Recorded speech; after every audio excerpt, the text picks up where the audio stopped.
to our first episode. This is, or our pilot episode. Our pilot episode. This is episode 2, and so thank you so much if you did listen. If you're here for the first time, we're happy you're here. And thank you guys for the feedback.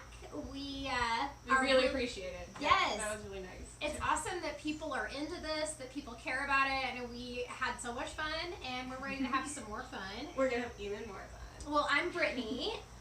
And I'm Amy. And this is the podcast we don't have a name for yet. But for those of you who participated in our poll on Instagram, we have our top 3 names. So we're hoping top 3, we're going to narrow it down on episode 3. Yes. And pick a name. We're going to commit. We're going to get in a next committed time. relationship with a name next time. So here we go. Top names. There's top 3, right? Or top 4? Well, there's a tie for the third place. Yeah. So technically it's top 3, but it's actually 4 names. So we have Dark Alignment in the lead. Okay. Let it sink in. We have Death by the Stars, which is also very fun. And then tied for third place, we have Charted Mysteries and Unfortunate Alignments. So, not sure where we're going to go with it, so be sure to follow us on Instagram. Follow me on Instagram, yes, ErucaRose. We're going to put up another poll. It's going to be awesome. This is the final decision, guys. The final countdown. The final countdown. Okay. Yep. So, at ErucaRose, and then I'm at Britt Oakley, BRITT _Oakley, OAKLEY. Yes, that's all I have as far as plugs go. Nothing fancy happening, but Amy. She's got a great account, guys. You need to follow. Yeah, if you like dachshunds and you like pole dancing, follow me. That's pretty much my spam. Body positivity. Body positivity, all of the above. It's a Check good life. me out. Yes. Yeah, and if you're into astrology, I post daily astrological readings on my Patreon as well. There is a link in my bio on Instagram and in the link in the description here. I like to do this. Yeah, I also have spots available for personal daily readings if you're into that. I really like doing a lot of mental health kind of things on there. Like I always warn people, hey, you might feel triggered today. Like today might be a rough day for you. Not in a pessimistic way, but like it's like a watch forewarning. yourself. Like give yourself rest today. Give yourself a break. You know. I know about this because I am a Patreon subscriber of Amy's, and I get my personal daily reading, and I freaking love it. It's definitely worth the few dollars a month to get my daily custom info. I love it so much. It tells me all my stars and it's fun to know what's going on. I'll check my own chart every things. day too. I'm like, oh, what's going on for me? Like, yes. Fun. So that's the cool stuff we have going on. We do have a special guest with us today. Yeah. So let's introduce Barley. Get me here. The new co-host, everyone. We'll see how she does. She's auditioning. This is Barley for her first debut on the podcast. Stick her up there. Lightning style. Oh, she loves it. Oh, Hi. are you a star? Yes. So Barley's going to be joining us today. It's a girl power kind of a day, if you will, because this week we've chosen not to do a victim. Last week we did the Black Dahlia. Great story. This week we're going a little twisted. I wanted to do a serial killer's chart. And that's what it comes down to. I really wanted a serial killer chart, and she knew the perfect person. I went with, when I say it's like my favorite, I don't mean that I love killing. I mean, this is a serial killer I've been fascinated with since childhood. Just so different from so many others. We're going to be doing the one and only Aileen Wuornos, the only female serial killer to kill in the same manner as a male, because traditionally serial killers have been what they call angels of death. So these are ones that are like a caretaker, poisoning. I'm gonna put a little bubble in your IV. Yes, or like somebody who's a caretaker and they're seen in a high regard by people that they know. Like, oh, she's such a good person. She take care of her whole family while they passed away, think she was, fucking poisoning them the whole time. Oh, like they weren't necessarily on. Okay. Oh no, Yeah. They weren't ill at all until they got involved with her. She was like, "Come stay with me," Yeah. So those angel of death kind of stories. Mm-hmm. You're already not doing great, Arlie. There's little noises all of a sudden. I'll give you another chance. You get another chance this. You gotta call back. Don't make me regret this. Don't make me regret. So we'll go ahead and get into kind of the story of Aileen. I think people know mainly about her story from the 2003 blockbuster Monster. It was actually made after her life. After she had already passed away, she was executed the year before. But when that movie came out, I mean, Charlize Theron did an amazing job portraying her. I mean, talking physically too. I mean, looked identical to Aileen. I've seen a picture of that. I've seen like before and after, like transformation, character transformation. You have to do like a double take because she looks exactly like Aileen, awesome. And it's crazy. She did a fantastic job. But Aileen was actually born in Michigan on a leap year. She was born February 29th. Yeah, that's pretty interesting. It is interesting. It doesn't mean that much astrologically, but it's interesting. Which bums me out. I want that to. She wanted it to be something like, ooh, but no. Not really. Unless I don't know something. Tell me if I'm wrong. Yes.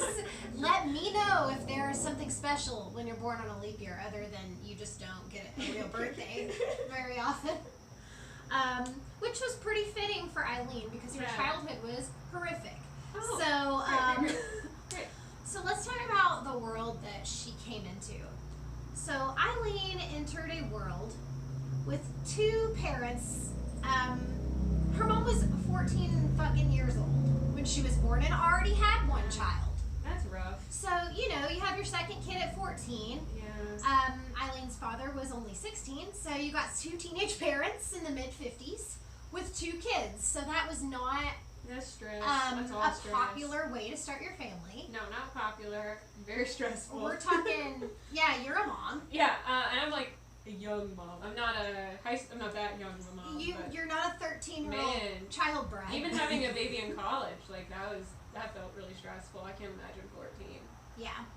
And so 14 years old, having two children, it's the 50s. So Aileen had an older brother named Keith. Their parents were very, very young. It's like a 7th grader and a freshman, just starting a family. Big shocker. Their relationship did not last. So after less than 2 years of marriage, Aileen's mom, Diane, filed for divorce. And she was 7 months pregnant with Aileen at the time. So think about the world Aileen was born into, a teenage mother who's already divorced. And her mom abandoned her and her brother when Aileen was 4 years old. So Keith would have been 5, Aileen was 4, and they got left with their grandparents. So and they knew at that age. That 4-year-old knows. Yeah. You know who your mom and dad are. Or she didn't know who her dad was, but it's like you know who your mom is at that age. You formed somewhat of a bond, even if it's a disorganized type of a bond. There's something there, like you know who that person is. They're supposed to take care of you. So right away, Aileen is abandoned. She never met her father. He was actually in prison when she was born. He was schizophrenic. And convicted of sex crimes against children. So he was not a fantastic guy. Wow. He committed suicide by hanging himself in prison when Aileen was 13. So she never got a chance to meet him, which doesn't sound like he was going to be a fantastic influence anyway. I don't know that. I do not want to judge. Yeah, you never know how... It's just... I don't know, the child crimes. I just totally I can't. So now, trigger warning. Going to talk about Aileen's. There's probably a trigger warning at the beginning trigger of every warning single should be podcast. At the top of the show. We're late. Trigger warning. That's our subtitle. That is the subtitle. The whole thing just flashing in the corner. So she struggled a lot through her early years. Her story gets way fucking sadder because when she's 11 years old, that's when she starts doing sexual favors at school. Oh, so she young. was, doing things at school with boys in exchange for cigarettes and drugs and food. But they called her some pretty upsetting names. Yeah. One of the ones that really sticks out to me that hurts my heart a lot is they called her Sig Pig because she would do anything for a cigarette. And that's, oh my god. Can you imagine, like, you're talking 11, 12 years old. And you got that kind of reputation already. You think about what it's like to be a little girl at that age, and the thought of this life and this name calling and just like being known this way. Like the connotation of that is so degrading. Yeah. It's so upsetting. I hate it so much. They just didn't see her as a person, and they didn't treat her like a person. Nobody really ever did. So Aileen kind of had this really sad childhood. She also supposedly engaged in sexual activity with her brother starting at age 10. Yeah. That her alcoholic grandfather had been sexually assaulting her most of her life. So the parents, I don't know why I assumed the grandparents were better. I mean, that's because it's traditionally. I was hoping. You would hope that. I was hoping, yeah. And you would think that too, like, okay, well, we've got young parents, well, maybe the grandparents, you know, are going to be the people that raise this child or raise the children. So, apparently before beating her, he would force Aileen to strip out of her clothes. When Aileen is 13, she gets pregnant after being raped by the friend of her grandfather. So, like, a family friend who hung out around the house, raped her, resulting in a pregnancy. And she gave birth to the baby because they sent her away to a woman's, like a commune. Yeah, like a place because they have to go. Because, y'all, it's the 60s. They went on vacation. Yeah, she's out of town. She was visiting an aunt, you know. So they sent her to a home for unwed mothers in 1971. She gave birth to a son, and the child was immediately placed for adoption. So Aileen never held the baby, never touched the baby. She never had a chance at all to understand what was going on. She never received any sort of counseling. She never got any help. How old is she now? She is like 13, 14, right? Yeah, she is 15 years old when she's thrown out of the house for good. So her grandfather throws her out. She began supporting herself as a full-time sex worker at that time, and she lived in a wooded area near her home. And you're talking Michigan. Yeah, cold. It's cold. She's living in the woods. She is still, for a while, she was still actually attending school. So she'd go to school. Trying to keep going. Right. Then she's homeless, doing sexual favors in the woods. I mean, just, it's so sad. And it really explains kind of the next things that are going to happen. So she starts getting to a life of criminal activity, and a lot of it is by necessity as far as like stealing and theft. When she's 18, she's arrested in Colorado for DUI, disorderly conduct, firing a gun from a moving vehicle. So she was later charged with the failure to appear for that. So didn't make it to court. And then when she's 20, she actually hitchhiked to Florida. So she wanted to relocate. Hitchhiked to Florida. It's warm all the time. It's a lot easier to live a transient style life, and she lived in the Daytona Beach area. You know, it's not frigid half the year. You can sleep on the beach. That, you know, it's easier to survive, and you can do sex work year round there because, you know, when you are hitchhiking and kind of running your business model that way, that was the way and that people you did sex people work go to then. the beach and look for a good time in general. And that's the way you did sex work then. Now, you know, there's a lot of other ways and other avenues, but when you're talking back in the 80s... There's not, you know, you can't pop on snack yet. Right? The 70s and the 80s, you were hitting the streets. Like, there wasn't, or you had a pimp. Like, there wasn't a safe way to do sex work then, like there is now. But she ended up meeting a 70-year-old yacht club president when she was 20. She hitchhiked with him, got to know him, and they got married. Whoa. So this was unexpected. This was kind of her ticket out. He was a, you know, country club. How old is she here? Sorry. She is 20 years old. Okay, 20. He is 70 years old. Oh. But he is very, very wealthy. This was kind of her ticket out of the life that she had lived.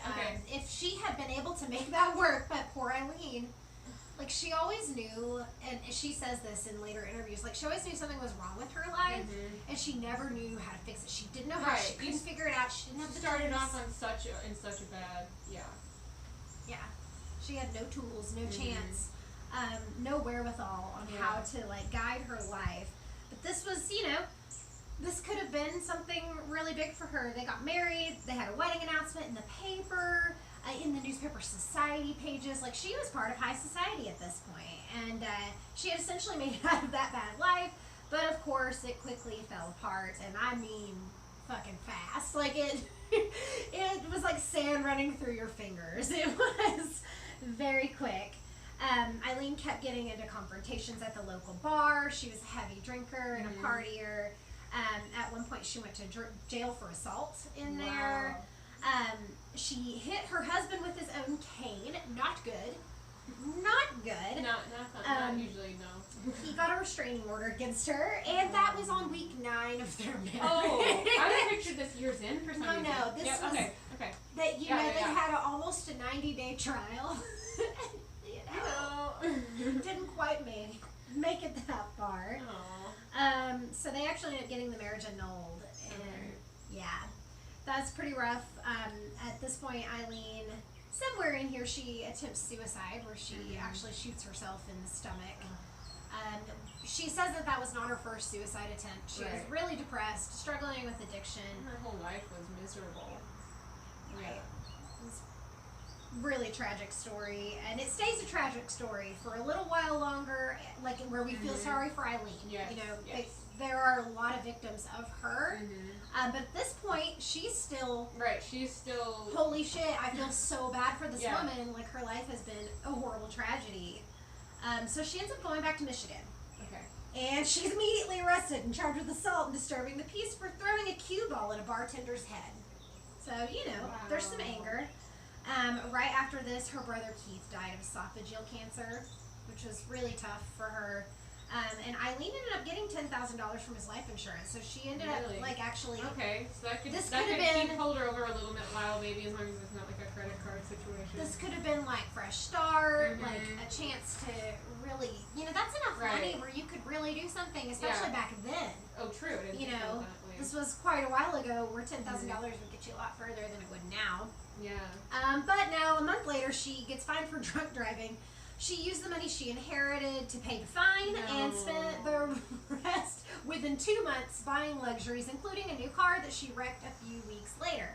So she's a fucking hot mess. Oh my god. She's like so self-destructive. But also, like, you live this life, and then you get all that money. Like, do you know what to do with it, really? Like, I mean, well, they say the curse of the lottery. Yeah. Have you ever watched any of the curse of the lottery stuff? A little bit. Like, I've heard about it. Yeah. So it's one of those things where they say, like, if you've never been raised with money and all of a sudden you have a bunch, that you'll lose it, like, just as fast as you got it, because you don't know how to manage it. You don't know what to do with it. Like, it's dangerous for you, and it's like a frivolous situation where it, like, leads to, I think this is I've heard it can be, like, you end up more depressed than you were in the beginning. Yeah. Yeah. So, you know, of course she can't be responsible with it. Nobody taught her how to be. Like, she didn't know what to do with that. She wasn't thinking about investments, we'll say. Her investment was that car, which, you know, that would have, in theory, been a nice step up for her. Right. But, of course, she has an alcohol problem, and cars and alcoholism do not mix. No. I know from experience. They don't. So... that didn't work out for her. She's a disaster. She keeps getting arrested constantly. So here we go. I'm not going to go deep into these arrests because so many. For the next like 5 years, at this point she's like 24 years old, and there's a course of time where she's just getting arrested almost nonstop. We'd be here all day if I went in too deep. What do you need? Barley cries. Barley is struggling. Come here. The attention's not on her. She won't come all the way to me either, because she's a dachshund. So she's like, no, you come get me now. Come here. Come here. Almost. Ugh. Okay. Can you sit and be a good girl? All right. I need you to be a good baby. We're telling stories. Oh, such a love. Okay, be a good baby. All right, here we go. Eileen, getting in trouble every fucking All day. right, go. Age 25, arrested for armed robbery of a convenience store where she stole $35 and 2 packs of cigarettes in a fucking bikini. She actually went to prison for this and was released when she was 27. Wow. She was arrested again within a year for trying to cash forged checks. At 28, this is when she says that she started dating women and she entered what she regards as a very sinful lesbian lifestyle. So she was very self-hating, which is not good. And for the time period, yeah. What are you gonna find a positive mindset? Probably. She attributes a lot of like her dark decline to the demons in her. Oh, okay. Yeah. Okay. So that's interesting. But age 29, named a suspect in theft of a revolver and some ammo, and then she was arrested for car theft, resisting arrest, obstruction of justice, providing false information. She actually used her aunt's name for one of these, which you cannot do. She had a gun and a box of ammo in her stolen car with her. Oh my god. At age 30, she was held for questioning after a man accused her of pulling a gun in his car and demanding $200. Wow. Guess what she had on her when they found her? Drugs. No, ammunition again, and a gun okay. under the passenger seat. Right. She's always got a gun. It doesn't matter. Like, okay, she's got a gun. She's got a gun. She's got a gun. Go ahead. So at this point, she's a disaster as far as criminal activity goes. Enter Tyria Moore. Ooh. Yes. Dun dun dun. I know who that is. So Tyria Moore was the love of her life. Okay. Oh, okay. In the movie Monster, was played by the super, super cute Christina Ricci. So, Christina Ricci is adorable, such a generous portrayal of Tyria Moore. I've heard her name pronounced both Tyria and Tyra, but it's spelled Tyria. It's Tyria. I was almost hoping it was going to be Mary Tyler Moore. And Mary Tyler name is Moore. Kind of but it's Christina Ricci. okay, fine. Tyria Moore in real life, you know, she had more of like a rat tail situation. It was definitely not super cute Christina Ricci. So there's that. Okay. That's very nice of them to put her as that character. So love of her life. And she says that all the way till she's executed. So she held to that Tyria Moore was the love of her life. Ty was a hotel maid at a Daytona Beach gay bar, is where they met.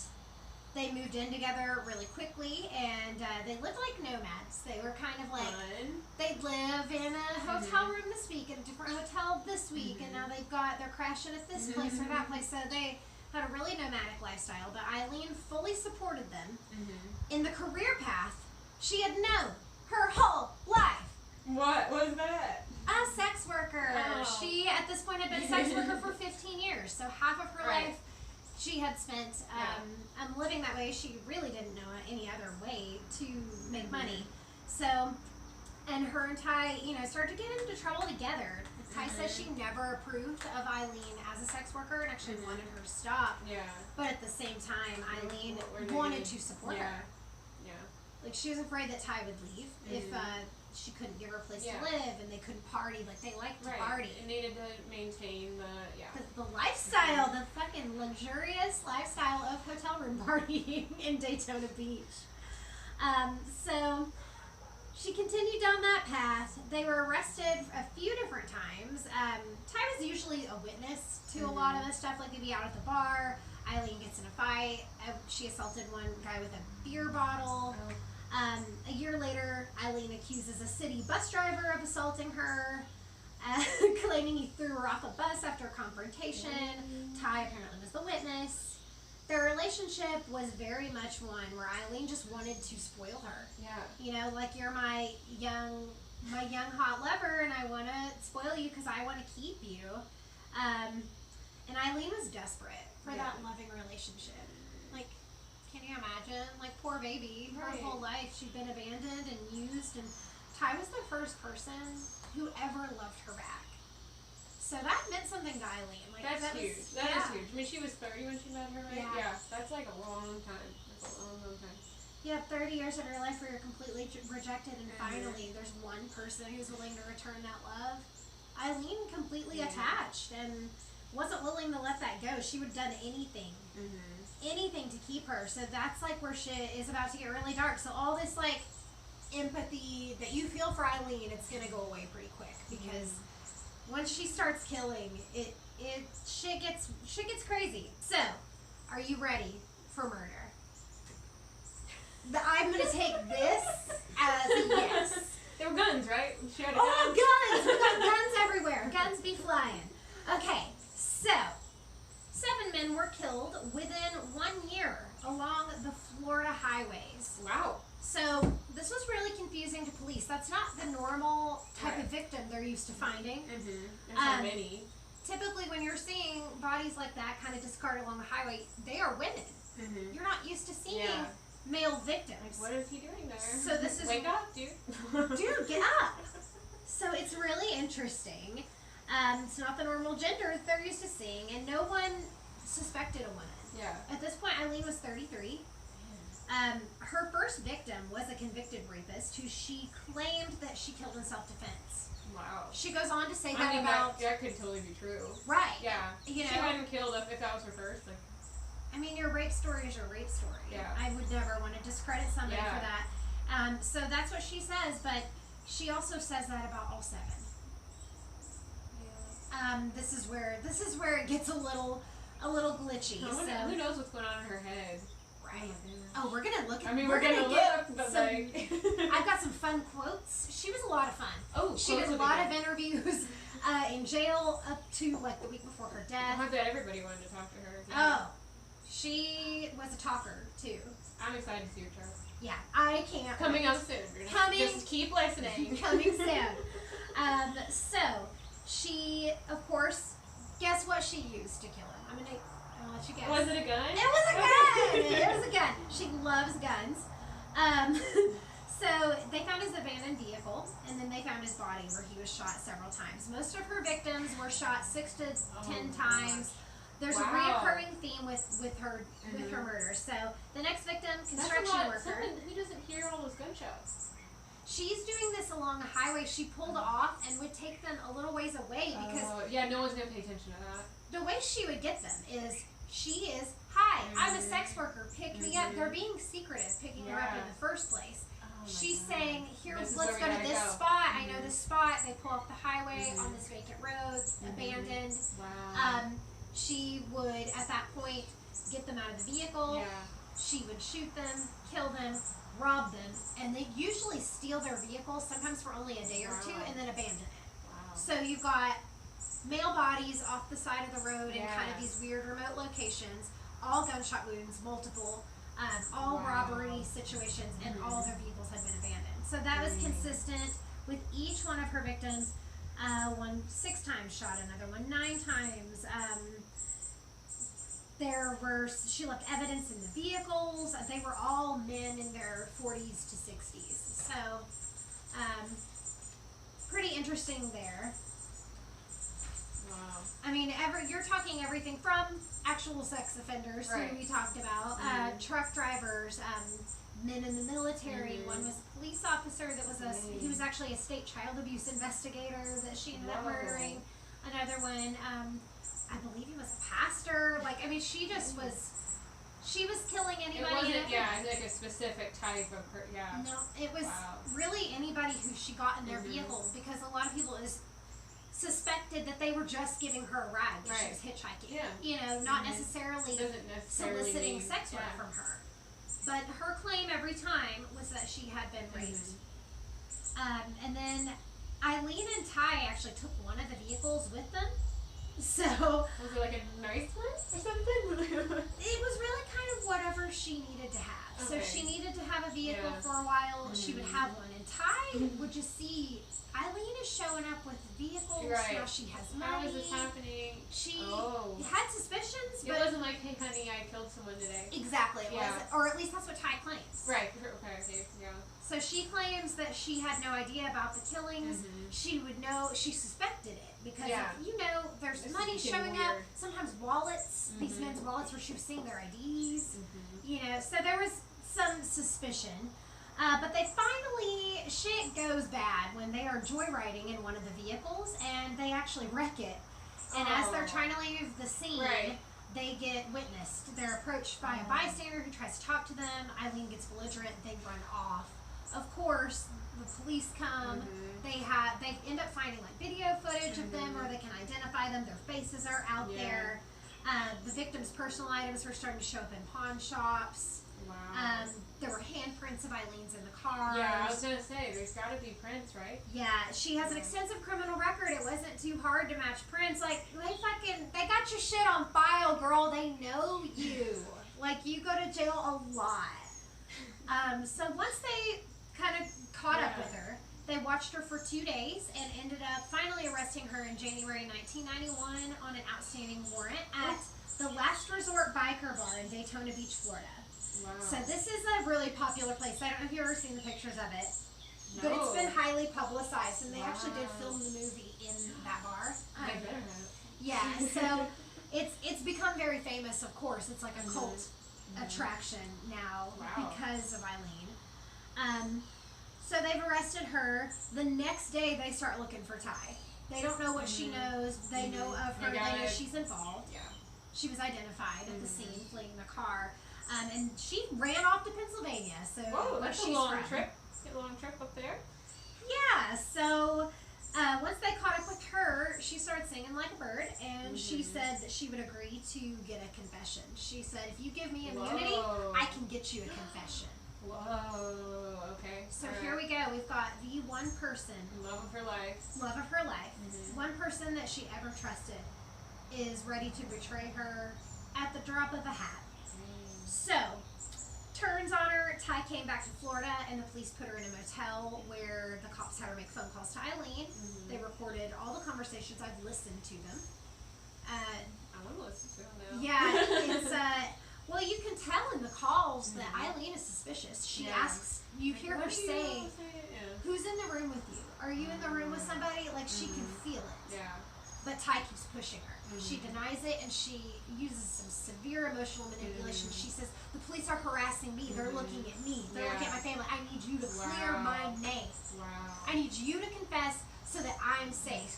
And that's all Aileen wanted to do. Yeah, right. All she wanted to do was protect Ty. Yeah. It didn't matter even that she suspected she was being betrayed. And I mean, without that situation, though, Ty would have gone. Like, it wasn't a total lie, I guess, right? Because in a way, she was protecting Ty by confessing, but not by her to her knowledge.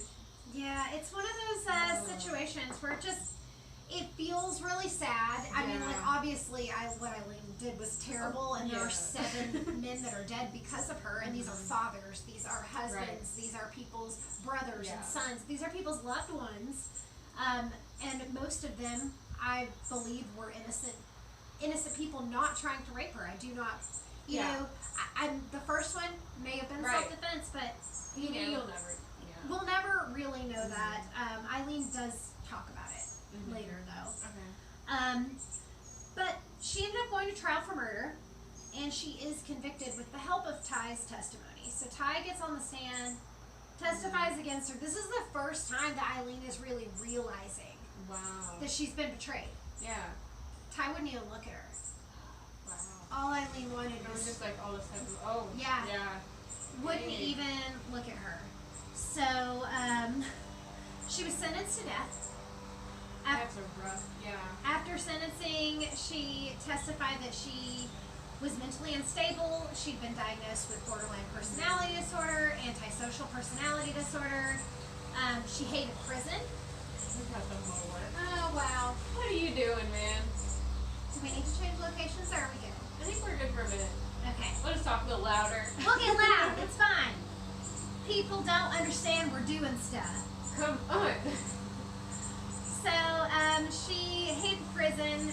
One of her amazing quotes that she said, she finally admitted that she killed all those men and robbed them cold as ice. And she said she would do it again, too. Ice.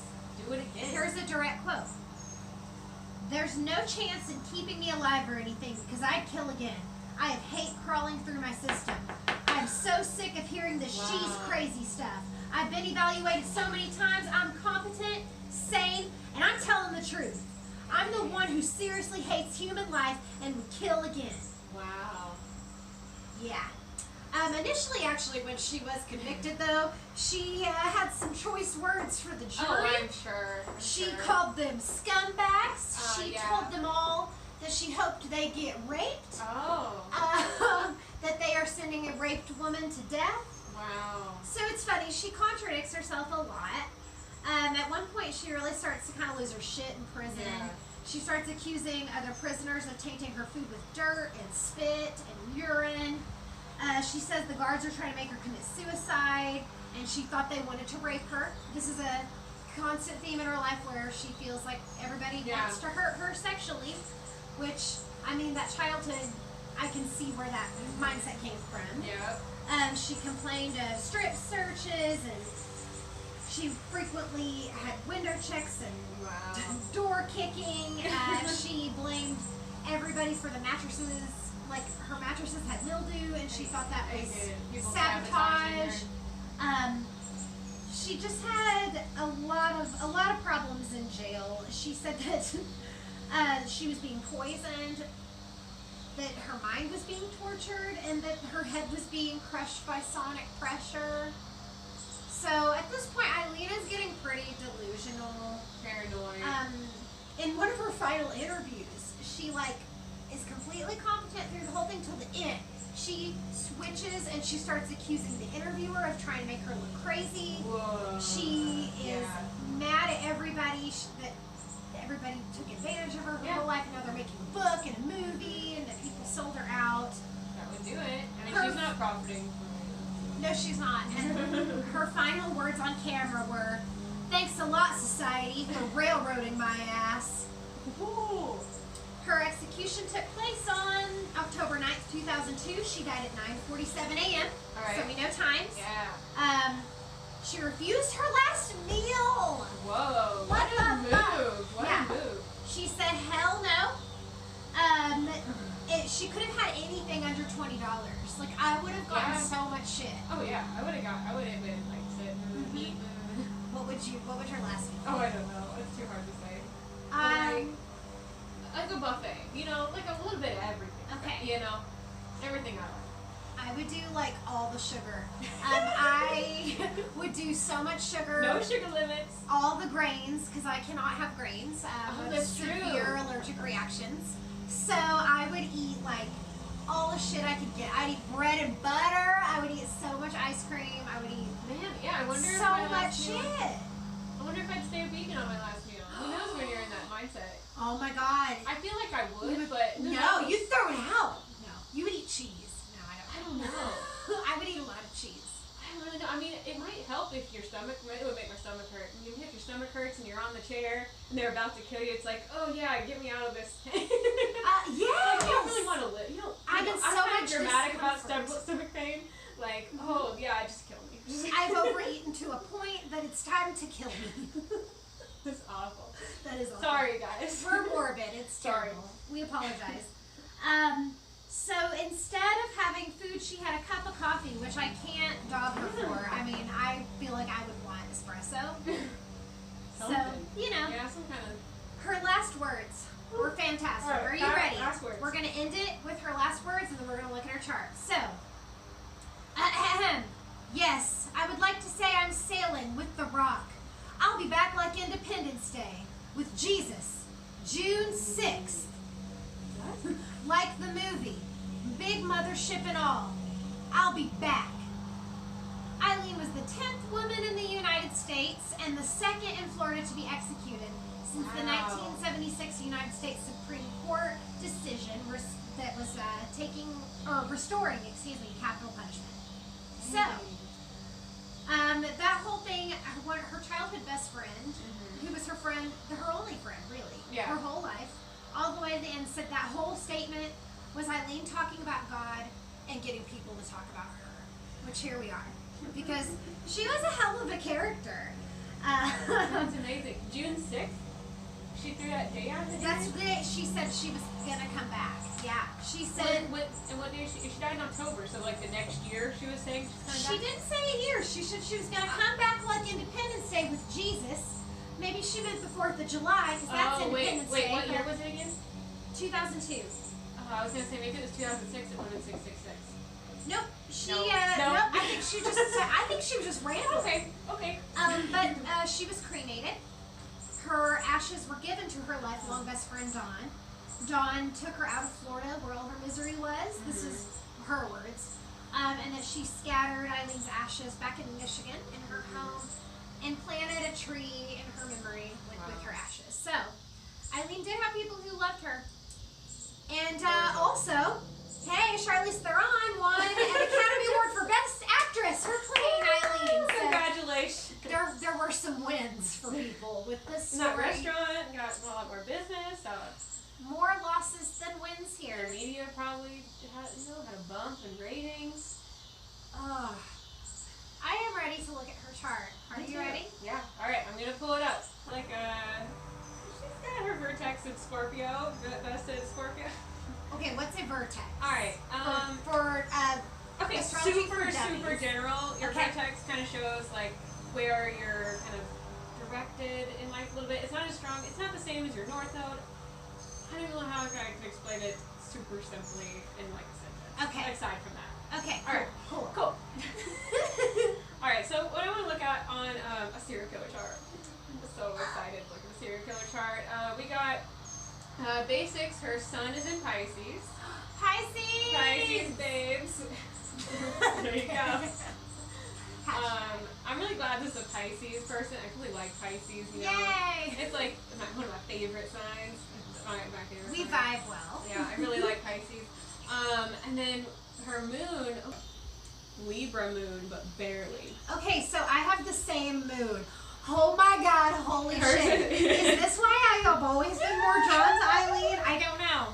What's happening? Okay, Libra moon. All right, we got Pisces sun, Libra moon. We don't have her rising, so we don't have time.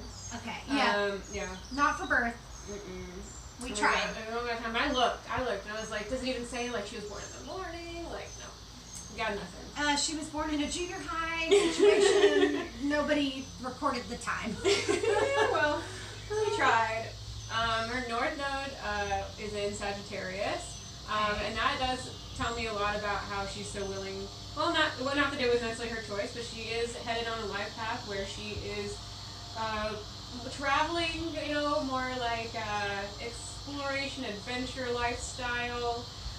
She definitely had that. So. Yeah, that's definitely. She was coming from a place of more probably like a household structure, like more small community based. Away from that. This kind of north node, south node situation, it's like when you're younger, you're really denied by the people around you. Okay. In your family, but also your community, your small communities. Like she definitely experienced that. I mean, literal abandonment, and then that rejection from her peers, and that being ostracized. It's really hard. This can usually show like this could be showing like bullying or it could be a neglectful thing. It really depends on the house and stuff it's in, but like it's definitely an issue with people in the past for sure.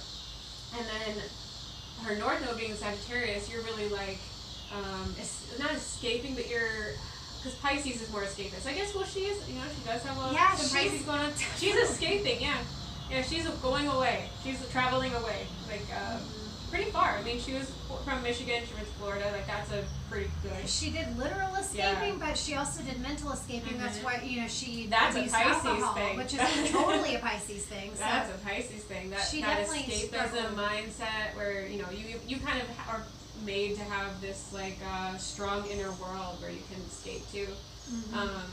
It's also I'd love to see what's in where her 12th house is, because that also can show like that kind of energy. It can also show some nice things like your intuition and like your hidden talents and things like that can also be shown in your 12th house. There's also it is one of the darker houses people talk about. Well, I'd love to know Eileen's hidden talents. Yeah, hidden talents. She didn't really get a chance to explore them, but who knows what might have been. Maybe she could have been a great crafter. She would have been really great at wearing vests and going to craft fairs. She might have been good at whittling, and we don't know. I mean, a moon in Libra, she could have. You know, she probably had like a mindset for like what would be pleasant. Like, you know, she wanted to have some kind of emotional balance in her life for sure with that Libra moon. Yeah. You know, you're kind of that's really rough too, because when you have a Libra moon, you're looking for comfort through like watching reactions of other people. So you're really like, you know, Libra is kind of like the opposite of identity, is opposite of Aries. So it's really like you're looking for your identity through other people. So is that like, would that be approval seeking type thing? Oh yeah, like that could definitely be approval thing. Like if you have a lot of Libra energy, you might be a person who says something and kind of gauges the room around you, but before you even say anything, you probably already kind of know because you've observed those people so long. If you're watching what everybody does all the time, and you kind of say like, okay, this will get a good reaction, and I'll say this. Like, it's not always that contrived. Okay. A lot of it's more like subconscious. Like, but just a lot of awareness. Yeah, you're really focused on other people. Okay. It's hard to see yourself sometimes when you have. So it's almost like it was hard to see her own emotions sometimes. This can also be shown in the 7th house. What's in your 7th house?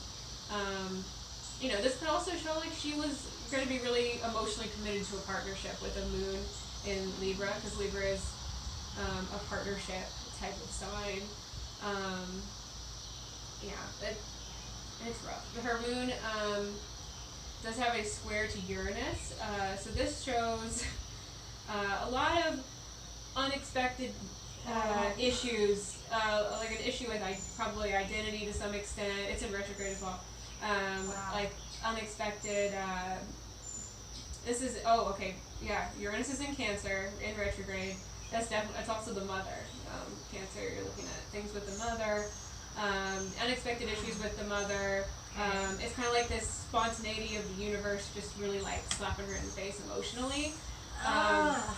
Super, and it's also squaring her Neptune as well, which is in retrograde. So this and I learned last time, squares are bad. So squares are stress. Squares are stressful. Squares challenges are in life.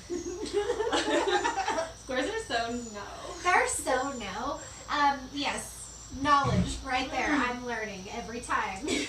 Pop culture astrology. Yes. Squares are like a no. Squares are terrible. Okay. Okay. Kind of like that pop culture version off. Okay, so then we have a square to Neptune retrograde as well. So Neptune. Okay.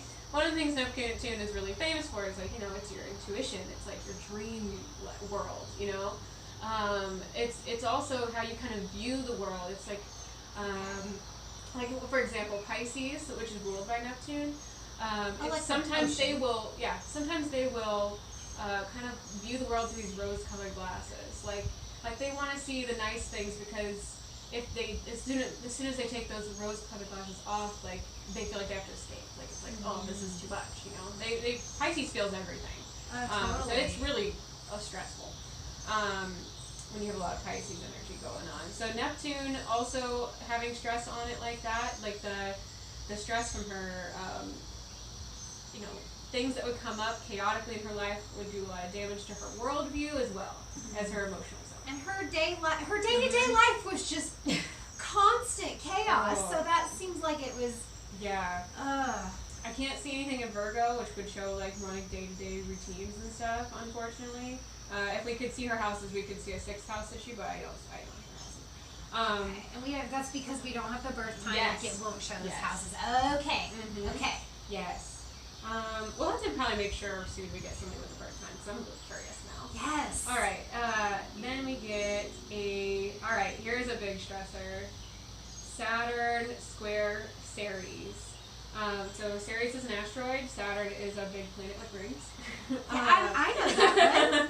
You know, yeah. You know. That's the famous one. Apparently, like, NASA or somebody got, like, a really good picture, like, the best picture ever of its rings recently. Like, look it up. My nephew absolutely loves space, so I'm sure I could ask him. He's 8. I'm sure I could ask him, and he would talk about it for 2 days straight. Perfect. Like, he loves it. So Google has decided I need to have news alerts when things with the planets happen. So I get all the Mars oh updates my God, now. Google I get knows your heart. Google knows what I want to see apparently. So Yeah, so Saturn is, it's a lot of restriction. It's kind of like an old grumpy man who wants you to do things by the book. Oh, yeah, it's so like lame. kind of that energy. It's not always that bad, but that's when it's bad. It's like real bad. It's like old mean grandpa, like and it's very limiting, very discipline oriented, structural, and then when you have this as squared to Ceres is what you need to feel loved in life. So there was a limitation. She was not getting what she needed to feel loved in life. She had a little bit of support from her moon, which is trine, which is an easy aspect to Ceres. So she could almost help herself emotionally, but there was too much external things. It's funny because she literally said that about her life at the end of she just wanted to be better. She just wanted to be this kind of person that for some reason she couldn't be. And it's awesome that you can see that on the chart. It's just looking at all these stressors on her chart. She does have a lot of squares. I don't think, does she have any positive aspect that's not also squared? I mean, it's nice that she has some positive aspects, but wow. Okay, so another thing here is her sun sign is squared her north node and south node. So it means it's like if something is squared one of them, it is squared both of them. Because they're exactly opposite on the chart, which is going to be harder to explain than to show, so I won't go on about that. But your north node and south node show your life path. Okay. Yeah, it's your life purpose. It's what you. It's kind of like this, feeling like you're constantly wanting more of a certain type of thing in your life, or you feel pulled to go a certain way in life. Like a direction. Yeah, it's not even like you don't really choose it. It's just kind of like, oh, I just have to do more of this. It's like a drive to follow in this direction. I feel like this is my purpose. Yes. This is what I'm doing here. My mission. It's a mission. And that's what I was saying was her past with being denied by her community and moving away, escaping. It's connected to that. Her sun sign being in Pisces is square to her north and south nodes. So this shows that her being herself was a challenge to her own life path. Her being herself was a huge challenge in that, she had to, it was like either whether she looked to her past or her future, there was this feeling like she couldn't be herself. Probably a feeling like probably a little bit of an issue with identity or self-esteem with this. Well, she definitely talked about how she looked down on herself for homosexuality, which is another, really in line with that identity issue. I know that I struggled with that at a point in my life too. I totally get that identity thing where it's even your sexuality is confusing, and right? Especially if you look down on yourself for what you're feeling. It's so and then figuring out what you're feeling, and then trying to feel about how you're feeling. It's like a whole mess. Yeah. It takes a long time. Oh, Aileen. Okay. And then I feel like there's something else I want to say about that, but it's not coming to me right now. It's basically she's almost directionless a little bit with this aspect. Or at least at times she's going to feel very, very, very directionless. Let's see. Her Chiron is in Aquarius. Pholus is in Aquarius. Pallas is in Aquarius. Mercury is in Aquarius. Mercury. Wow, there's a lot of Aquarius. Yeah, happening. she does. Yeah.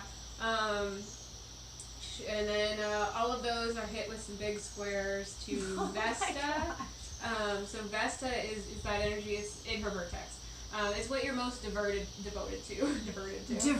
what you're most devoted to in life. In this life, it's usually a very natural devotion to something. It's not really something you choose. It's not like I decide I care about puppies. Right. It's I don't know.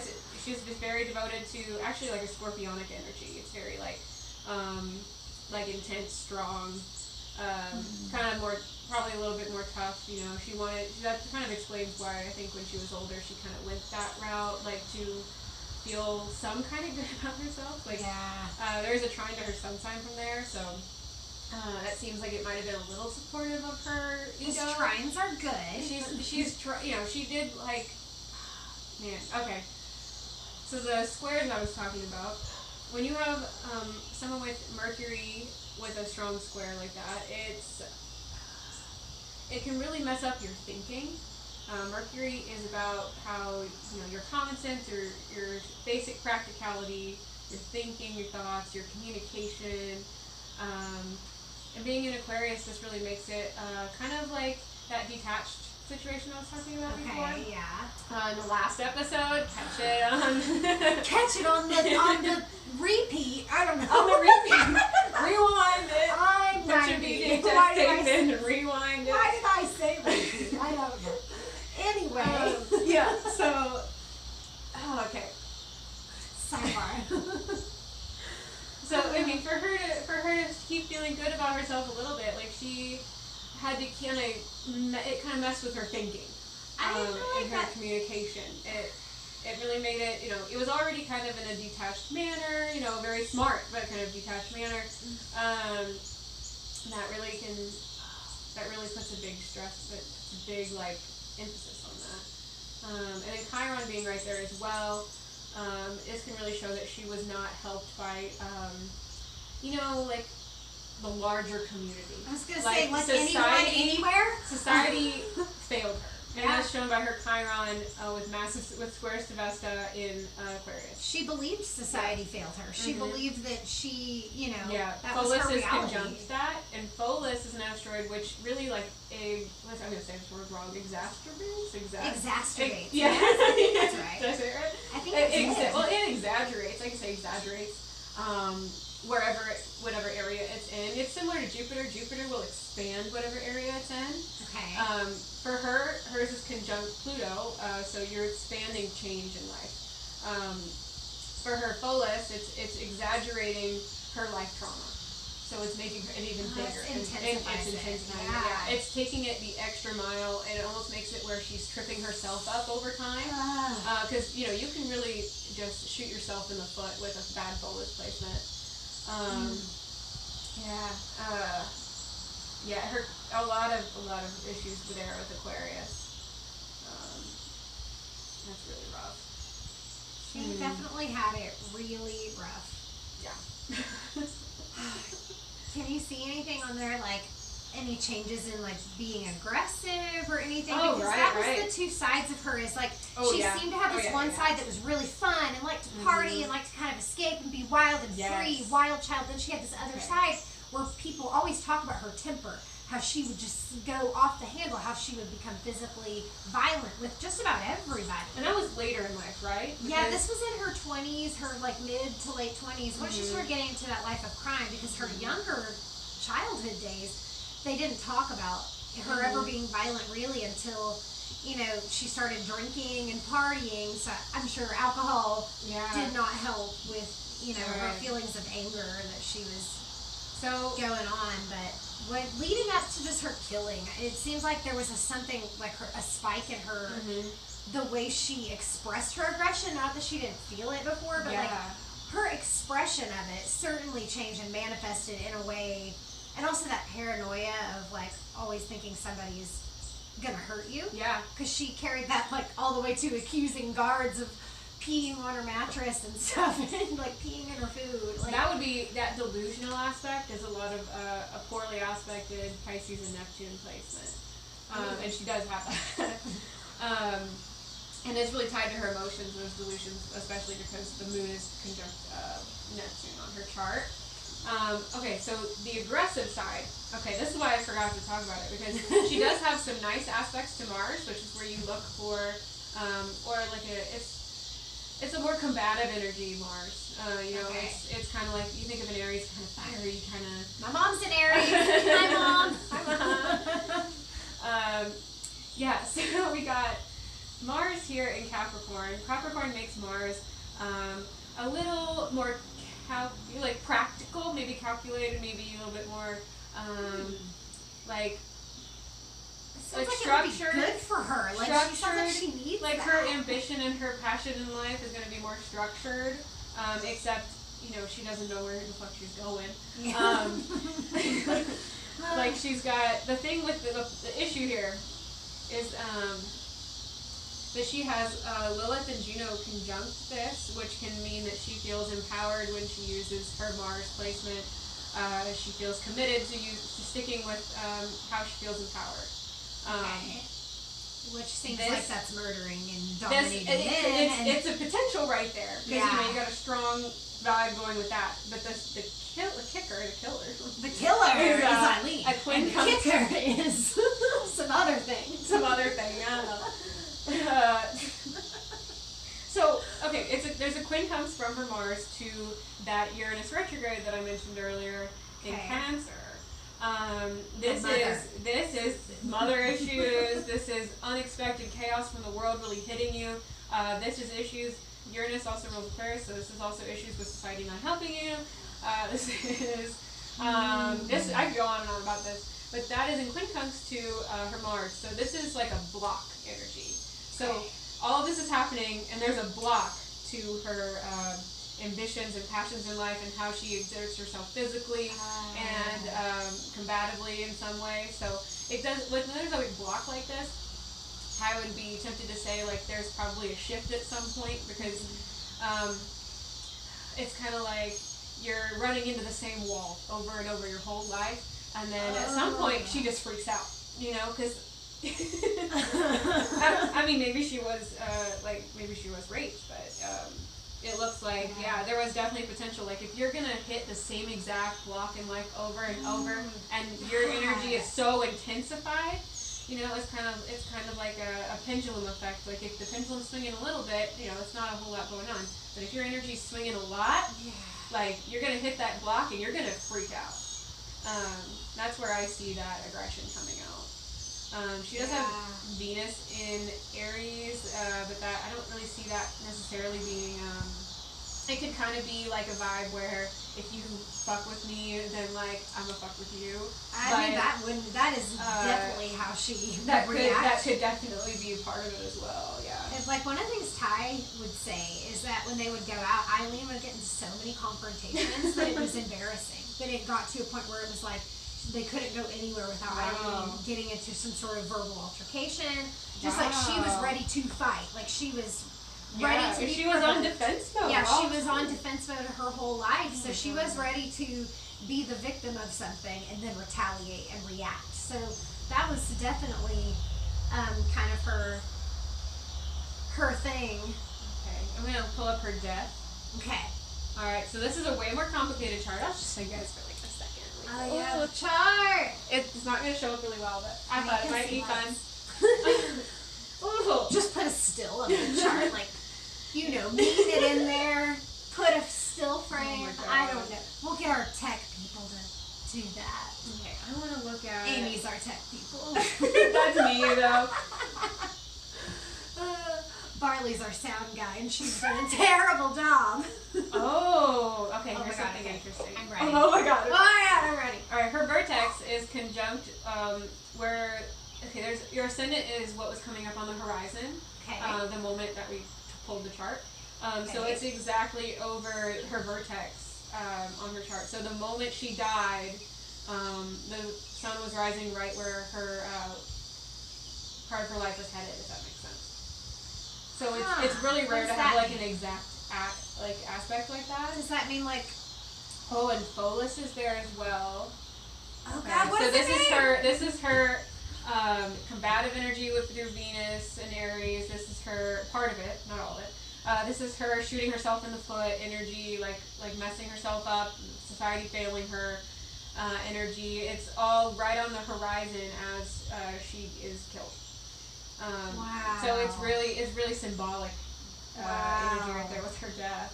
And then Neptune, I could see why she's getting like really delusional up until the point where she dies, because Neptune is retrograde right on top of Chiron and Pholus on her chart at this moment in that time. Mm-hmm. Neptune moves slow, so this was probably months of her really feeling delusional and really getting like just so paranoid. Yeah, because it's right over Chiron. That is her biggest emotional trauma in her life. And then Pholus exaggerating it. Neptune is right there giving her delusions. That sounds awful. That's all leading up to her death, and it was there on her death as well. Wow. Lilith was in Aries when she leading up to her death, like on her death. And when Lilith is in Aries, my Lilith's in Aries. No, but Lilith in an Aries, it can really make you over-sexualize things to some extent. Like it kind of makes like that Aries competitive energy be like a sexual competitive energy in a way. Like it's an empowerment energy through like sexuality. Interesting. It's also through with that Aries energy. It's like it's really fiery. It can be combative. Where that kind of makes sense leading up to her. She's having these delusions, and then she's feeling extra combative. Extra. I mean, she always felt combative, but a little bit aggressive there. There's a lot to be happening. Hi. She just overheard like the worst parts. It's fine. It's fine. We have fans. No. Oh, it's fans. We have so many fans just lining up to see what's happening. Oh, how did I not notice this right away? Okay, so she's also got her north node and south node flipped the day she died. So her world turned upside down, literally, or like what does that mean? her past was her future at the moment. Her future was her past at the moment. And that's pretty cool. What? I love it with her last words in combination with her last words of like, I'll be back, like Independence Day. Like I want to know why she said June 6th. That's really killing me. I don't know, but she did say it. That was a long way away from this because she died in October, but just her last things that she said, that's just so funny that she had made that proclamation. Just I could look at this forever. I gotta stop. She does have a Jupiter in Leo while she was on, like, probably doing her trial and doing all of that. And she did a lot of interviews. A lot. Yeah, that's Leo, like in the last, the pilot episode, we talked about how Leo... we did talk a lot about Leo. Leo makes things really public. Yeah. They're almost on, performing. It's like, they're up on the stage with Leo. And like I said earlier, Jupiter expands an energy for you at the time. In a transit chart, it's a temporary expansion, and for her, it's an expansion of that publicity, that like life force type of. Can you tell like any sort of feeling she had about it? Because publicly she was lashing out against it. Like publicly she's accusing everybody. She's saying thanks for railroading my ass society. Like fuck you. Like she called everybody scumbags. Like. She really had some hostile feelings toward the media. She knew the movie was being made at the time. She knew it was going to come out. She kept accusing everybody of making money off of her rape, off of her story. So like, she had some strong public opinions, but can you see anything? I can see some of that. I can see that. So transit moon is what you want to look at for like passing emotions. Okay. Transit moon was square Jupiter and transit Jupiter, like the publicity thing. Leading up to her death and on her death. So she's got, she's really like, that's a big challenge for her. That's stressful for her at the time, all that publicity.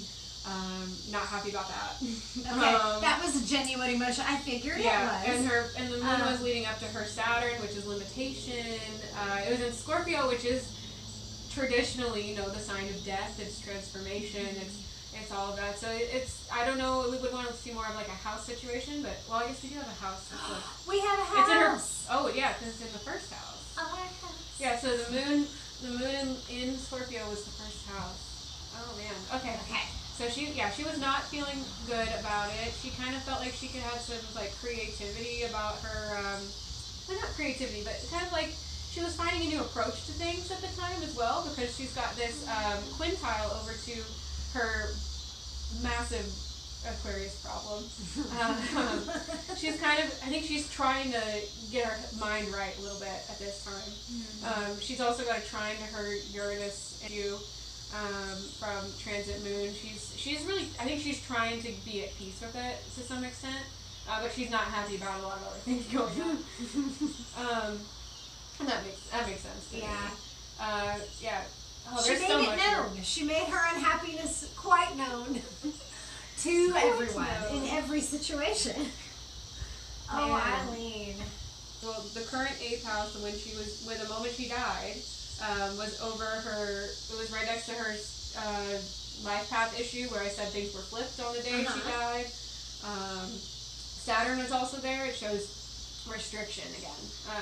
So it can also show kind of like a law situation sometimes, and I kind of see that as like very restricting. She's in a cell. She's being forced to die. Yeah. Right. So her death is very structured and limiting. Yes. Yeah. You know, when you don't get to choose how you die or when you die, and they like shoot you up with something. And Chiron was over her Mars issue at this time. That's emotional trauma triggered by her aggression and her passion and ambitions in life. There's so much here, but yeah, I will stop there. There's a lot big thing that I was like kind of remembering from the first episode where you said something that has stuck with me. I've made you remind me of it multiple times. What was it? It was something along the lines of where like our lives are like loosely programmed. Yeah, yes, yeah. I love that phrase, and I feel like for Aileen, like had she been born into a different situation, like had her grandparents been a positive placement for her, or like whatever, it sounds like she still would have had like a lot of trouble. Yeah, I mean, in my opinion, it's is the energy will manifest either, it's kind of like that pendulum thing I mentioned earlier. It's like if it was full swing for her whole life. Like her energy her chart was manifesting in a very strong way her whole life. But that's Aileen Wuornos, you guys. That is America's first serial killer that was a female to kill like a guy, which, whoa. Killed like a dude. I guess you could call her a feminist. She went about it very wrongly. She's been a fixture in pop culture for that reason. Also, the movie Monster, of course. Great movie. If you haven't seen it, check it out. Yeah, I think this is also a testament to having societal things set up to help people like in support. society. Yeah. So you don't start off bad and just get continually kicked to the curb. Advocating for children in bad situations. Yes. That's really like, to me, I think of Aileen when I see her, I think of that little girl that was abandoned at 4 years old and never really had a place in the world, and was a complete outcast in those formative years of becoming a teenager and hitting puberty. Like, she was already sexually active before puberty, and that's what that could do to your brain as a young girl. And for real, thank you guys for being here. Thanks for taking this ride with us. We are having a great time doing it. We're both really passionate about, our parts in this and enjoy doing this together. So welcome aboard, people. We're going to keep going. Here we go. Buckle up. Here we go. We're going to have a name next week, so please help us pick one out. Again, Instagram is the best place to find both of us. So check us out, participate, get in on this. Help us in there. Name stuff. All right. Thank you guys so much. Bye, y'all.